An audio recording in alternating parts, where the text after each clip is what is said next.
Hello, my name is Benjamin Hart. I'm an American attorney and the managing director of Integrity Legal here in Bangkok, Thailand. As the title of this video suggests, well, we're discussing the term reset to one degree or another. And as you can see, the thumbnail, we're talking about recent changes with regard to announced recent changes with regard to tariff policy by Donald Trump and how this is quote unquote resetting things. Let me be very clear. First of all, we've talked about this notion of reset for some 4 or 5 years now, I want to say, going back into COVID.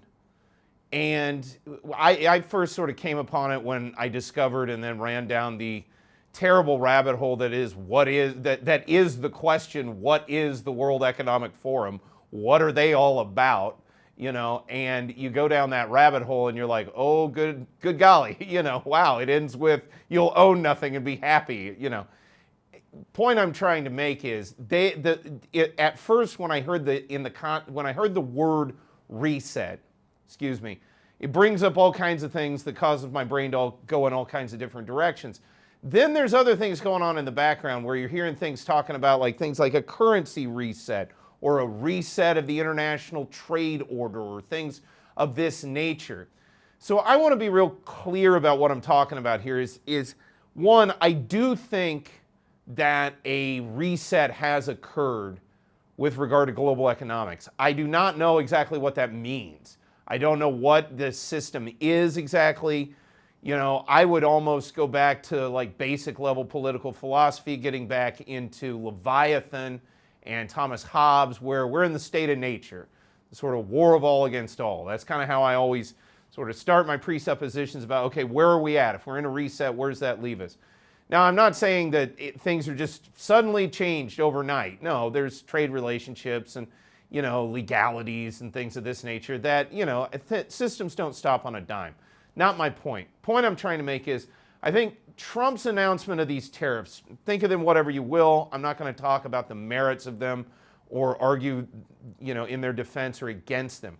But I just think that the act of doing it is a marker in time now where we clearly see, hey, whatever the future economy is going to look like, it's not going to look like, call it the past 25 years, the first quarter of this century. It's going to look different. Is it going to be markedly different? Is it going to be so different that our grandparents would not understand what we're dealing with now? Well, to one degree or another, that's already occurred. So where, do you measure that on the spectrum? That said, that's sort of a broad conceptual notion. There has been a lot of push for a lot of this central bank digital currency, which I find terrifying for a variety of different reasons, most notably totalitarian financial surveillance, which I think would be terrible for everyone. I think it would be economically devastating for Southeast Asia, by the way. I think all of that fintech and sort of WEF, you'll own nothing, be happy nonsense, sharing economy, no real money, I think that would just decimate Southeast Asia. I think it would be terrible. I think it would turn back the great progress that has been made, especially in terms of overall poverty in Southeast Asia, low, especially these past 25 years. So I'm hoping that whatever this reset is, it's positive for all concerned. But that said, this currency reset, I think, is a dead letter. I think we're going to actually see more currency issues like we saw 100 years ago than this Buck Rogers stuff of, oh, it's all going to be digital and, Bitcoin reserves and this, that, and the other thing. I just don't see that as being the feasible thing moving forward, which brings me back to the word reset. Another guy who talks a lot on YouTube, but is not what I would call a YouTuber per se, a gentleman by the name of Bill Holter. I've listened to him for years. I'll try to go ahead and put a link up in the description below to one of Mr. Holter, Holter is his last name, I believe, Bill Holter. And I'll try to put a link up in the description to something by him so you can get his information and listen to what he has to say. But he brought up something a couple of years back that was very prescient to my mind. And he said, initially, he said there's going to be 2 resets. He said there's going to be them trying, and by them I think he meant what we effectively and affectionately, in quotation marks, referred to as the World Economic Forum, the WEF. He said they're going to try one reset, it's going to fail, And then there's going to be the real reset.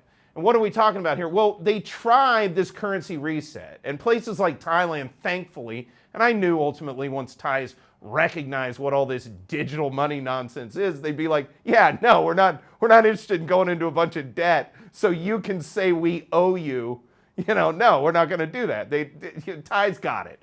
I love it. I love seeing the lights not go on, but when Thais recognize a foreign concept, especially when it's something aimed against them, and the sort of the lights go, and they're like, oh, this is horrible for us. No, we're not doing that. It's just an instantaneous thing.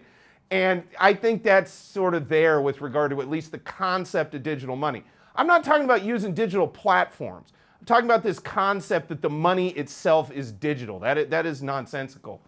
That being said, that was the initial attempt, if you will, to my mind, of a reset. And that's what Mr. Holter was talking about. Now we're seeing, for lack of a better term, the real one. And Trump's announcement regarding these tariffs, to my mind, marks the time. Again, not getting into the substantive analysis of these tariffs themselves. Just his announcement, to my mind, marks the moment that we're now seeing what can only be described as the real reset. For anybody that's looking for analogous history on how to look at these things, one guy to listen to my mind, is a gentleman by the name of Jim Rickards. He's written a number of books, but in them he talked about one of the last major events that I think was similar to this, which was the Plaza Accords. And there was also, I think, the Louvre Accords, I think. But this was the last time you saw major sit-downs amongst the major powers of the world to discuss international monetary policy.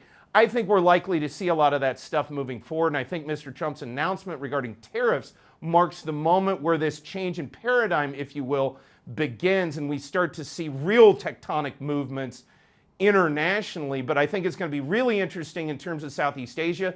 It's going to have both positive and negative connotations, but with regard to the United States and Thailand, I think there's a lot of interesting opportunities that will likely arise in the forthcoming months and years.